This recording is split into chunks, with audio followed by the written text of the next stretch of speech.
सोचिए, हमारे अंदर और हर जीवित चीज में खरबों छोटी छोटी फैक्ट्रियां काम कर रही हैं, कोशिकाएं। जी हाँ। आज हम इन्हीं कोशिकाओं की मतलब इनकी अविश्वसनीय दुनिया की थोड़ी गहराई से पड़ताल कर रहे हैं। बिल्कुल। हमारे पास एनसीईआरटी जीव विज्ञान की किताब से कुछ जानकारी है। कोशिश रहेगी कि समझें कि ये जीवन का सबसे छोटा कारखाना आखिर काम कैसे करता है। हाँ, और देखिए, सबसे पहली जो बड़ी समझ बनी वो थी कोशिका सिद्धांत से, कोशिका सिद्धांत था जिसने ये समझाया कि भाई हर जीव, चाहे वो कितना भी अलग दिखे, हाथी हो या कोई छोटा सा बैक्टीरिया, वो बना कोशिकाओं से ही है।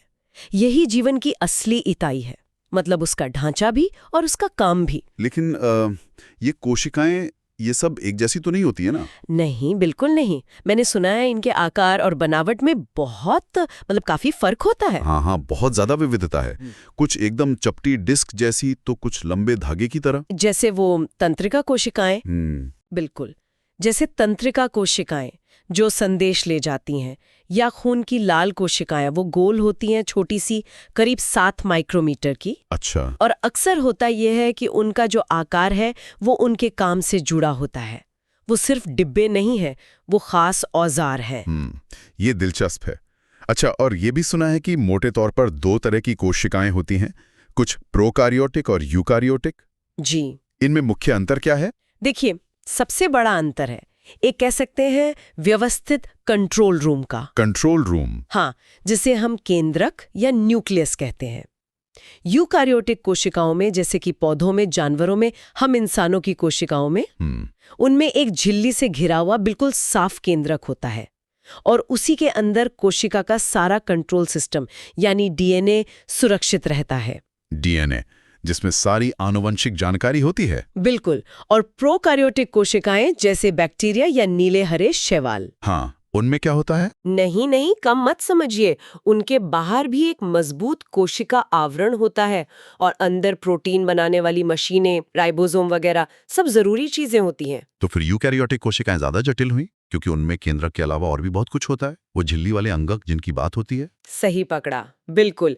यूकैरियोटिक कोशिकाएं एक तरह से समझिए एक शहर जैसी हैं। शहर? कैसे? जिसमें अलग अलग काम के लिए अलग अलग विभाग बने हुए हैं, और ये विभाग यानी अंगक झिल्लियों से घिरे होते हैं। अच्छा। जैसे एंडोप्लाज्मिक रेटिकुलम यानी ईआर, ये फैक्ट्री की प्रोडक्शन लाइन है। प्रोटीन और लिपिड बनाने वाली। हाँ, प्रोटीन और लिपिड बनते हैं यहाँ। फिर है गोल्जी उपकरण, ये समझिए पोस्ट ऑफिस है। पोस्ट ऑफिस, हाँ, जो बनी हुई चीजों को पैक करता है, थोड़ा बदलता है और फिर सही पते पर भेज देता है। कमाल है। और वो ऊर्जा बनाने वाले पावर प्लांट भी तो होते हैं, माइटोकॉन्ड्रिया। अरे हाँ, माइटोकॉन्ड्रिया तो बहुत ही महत्वपूर्ण है। ये कोशिका के पावर हाउस हैं। Power house. ये खाने से ऊर्जा निकालकर एटीपी बनाते हैं, और ये एटीपी समझिए कोशिका की एनर्जी करेंसी है। इसी से सारे काम होते हैं। जी हाँ, इसी से सारे काम होते हैं। इनकी अपनी दोहरी झिल्ली होती है, और अंदर वाली झिल्ली में बहुत सारे मोड़ होते हैं जिन्हें क्रिस्टी कहते हैं। ताकि ज्यादा ऊर्जा बन सके। बिल्कुल, ताकि ज्यादा सतह मिले और ज्यादा ऊर्जा बन सके। पौधों की कोशिकाओं में तो एक और खास चीज होती है, प्लास्टिड। ये क्या है? हाँ, प्लास्टिड्स पौधों की खासियत है। इनमें सबसे जरूरी है क्लोरोप्लास्ट। क्लोरोप्लास्ट, ये तो प्रकाश संश्लेषण वाले हैं। वही, जो सूरज की रोशनी से खाना बनाते हैं। फिर दूसरे प्लास्टिड्स भी होते हैं जो फलों फूलों को रंग देते हैं या खाना स्टोर करते हैं। और इन सब के ऊपर वो कंट्रोल रूम, केंद्रक। हाँ, केंद्रक यानी न्यूक्लियस तो है ही, वो पूरे शहर का मेयर है समझिए, सब कुछ कंट्रोल करता है। उसी में डीएनए यानी क्रोमेटिन होता है, और न्यूक्लियोलिस भी, जहां राइबोसोम के हिस्से बनते हैं। ठीक है, तो ये सारे अंगक ये एक झिल्ली के अंदर बंद हैं, कोशिका झिल्ली। ये कैसे काम करती है? क्या ये कोई सख्त दीवार जैसी होती है? नहीं, सख्त बिल्कुल नहीं। सिंगर और निकोलसन ने एक मॉडल दिया था, fluid mosaic model. Fluid mosaic model, हाँ सुना है। हाँ, तो ये मॉडल बताता है कि झिल्ली जो है वो असल में तेल जैसी चीज, फॉस्फोलिपिड, उसकी 2 परतों की बनी है। तेल जैसी? हाँ, और उसमें प्रोटीन के अणु वो इधर उधर तैरते रहते हैं, जैसे किसी तरल में मोज़ेक के टुकड़े तैर रहे हों। इसीलिए फ्लूइड मोज़ेक। हाँ, मतलब तरल भी और उसमें टुकड़े भी। बिल्कुल। और इसका ये फ्लूइड यानी तरल होना बहुत जरूरी है। जरूरी क्यों है? क्योंकि इसी वजह से कोशिकाएं बढ़ सकती हैं, अपना आकार बदल सकती हैं, विभाजित हो सकती हैं। ये कोई दीवार नहीं है, बल्कि एक एक्टिव बॉर्डर कंट्रोल की तरह है। एक्टिव बॉर्डर कंट्रोल मतलब ये चुन चुन कर चीजों को अंदर बाहर जाने देती है। एकदम सही। इसी को कहते हैं चयनात्मक पारगम्यता, सिलेक्टिवली परमिएबल। अच्छा।